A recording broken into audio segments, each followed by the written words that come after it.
Explaining the book Anxiety Removal by Dr. Judson Brewer, which combines neuroscience, behavioral psychology, and mindfulness meditation to understand anxiety as a neurological habit that can be changed.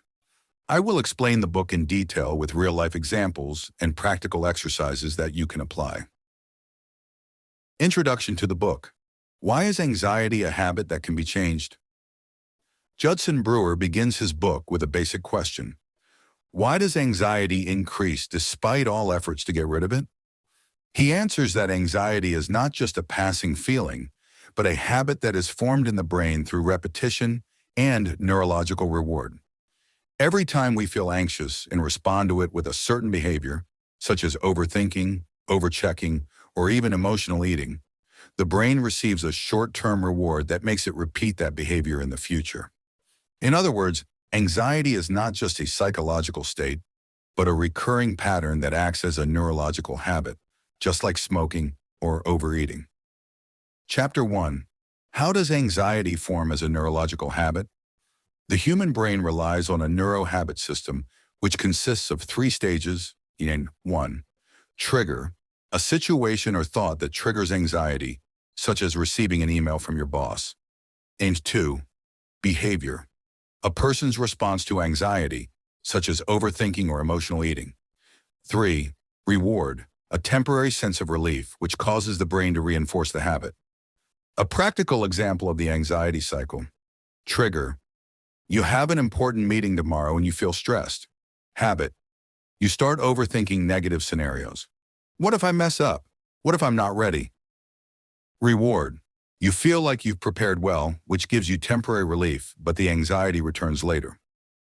Over time, this pattern becomes an automatic habit, as your brain begins to look for new stimuli to reinforce the anxiety. Chapter 2. Why does anxiety become addictive?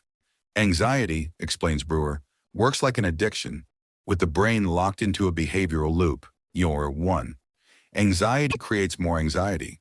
When we feel anxious, we constantly try to analyze it, which makes us feel more anxious rather than relieve it. 2.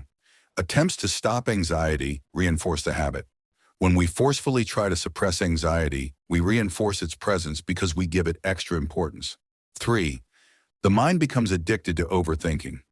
Our brain thinks that thinking about the problem is the solution, but it actually increases the intensity of anxiety. How do we break this cycle? The first step to breaking anxiety addiction is to understand how it works instead of resisting it. Chapter 3. Curiosity over fear technique. Instead of responding to anxiety in the same ways we normally do, we can replace it with something different. Curiosity.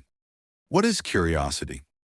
It is the practice of noticing anxiety without judgment and without trying to get rid of it immediately. How does it work? 1. When you feel anxious, pause for a moment and ask yourself, how does anxiety feel in my body right now? What thoughts are running through my mind? Is this anxiety really helping me, or is it just a habit? 2. Instead of getting caught up in anxious thoughts, try observing them with curiosity as if you were watching a movie without intervening. 3. You will notice that the anxiety gradually begins to fade because you haven't given it the energy it needs to continue. Example. If you feel anxious before giving a speech, instead of thinking about failure, try focusing on the feeling of anxiety itself. Notice how it changes over time, and you will realize that it is not always what it seems. Chapter 4. The R.A.I.N Anxiety Management Technique. Brewer presents a powerful technique called R.A.I.N, a mindfulness-based method for breaking the cycle of anxiety. What is the R.A.I.N technique? It consists of 4 main steps. 1. Recognize anxiety. Notice that you are feeling anxious without resisting it. 2. Accept the feeling without judgment. Don't try to get rid of the anxiety, just allow it to be there. 3. Investigate feelings and thoughts. Ask yourself, what is causing this anxiety? How does my body feel? 4. Non-identification. Non-identify with anxiety. Remember that anxiety is not you, but rather a fleeting feeling that can be observed without getting carried away by it. Application example. If you are feeling anxious about an important decision, instead of jumping into negative scenarios, Try sitting with the feeling for a few minutes and noticing it. You will often find that its intensity begins to fade. Chapter 5. Reprogramming the brain to reduce anxiety. How can we replace the habit of anxiety with healthy habits? 1. Relaxation techniques such as deep breathing can help calm the nervous system. And 2. Practice gratitude. Writing down 3 things you're grateful for each day can retrain your brain to think positively. 3. Reduce your engagement with negative thoughts. Instead of believing every negative thought, try to just notice them without reacting to them. Chapter 6. How big changes happen through small habits. Brewer emphasizes that change doesn't happen all at once, but rather through small, daily adjustments. How to get started. So, try curiosity alert when you first feel anxious. Use the R.A.I.N technique to deal with fears without running away from them. Start by meditating or writing for just 2 minutes a day, then gradually increase the duration. Conclusion: how to get rid of anxiety in a sustainable way. Anxiety is not an enemy that must be forcibly eliminated, but rather a nervous habit that can be consciously broken. The key is to observe instead of resist, and to be curious instead of fearful. Gradual change is the real solution, as small habits lead to big results in the long run.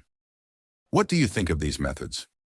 We will mention some of the stories mentioned in the book with an analysis of each situation and explain how to use the tools Judson Brewer provides to break the cycle of anxiety.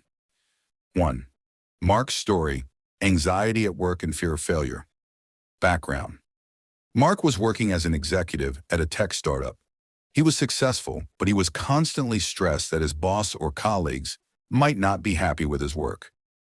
Every time he received an email from his boss, his heart would start beating rapidly, and his mind would sink into a spiral of negative thoughts. Did I do something wrong? What if my boss isn't happy with my work? Could I lose my job? How did Mark deal with his anxiety at first? He was trying to control his anxiety by working extra hours and scrutinizing every word he wrote in his email. But this only increased his anxiety instead of reducing it. How did Brewer help him? Judson Brewer explained that anxiety had become a neurological habit in his brain, and that every time he responded to anxiety by overanalyzing, he was reinforcing the habit even more. Instead of fighting anxiety, Mark was asked to try curiosity over fear. 1. The next time he felt anxious about an email, he paused for a few seconds and asked himself, "How am I feeling right now?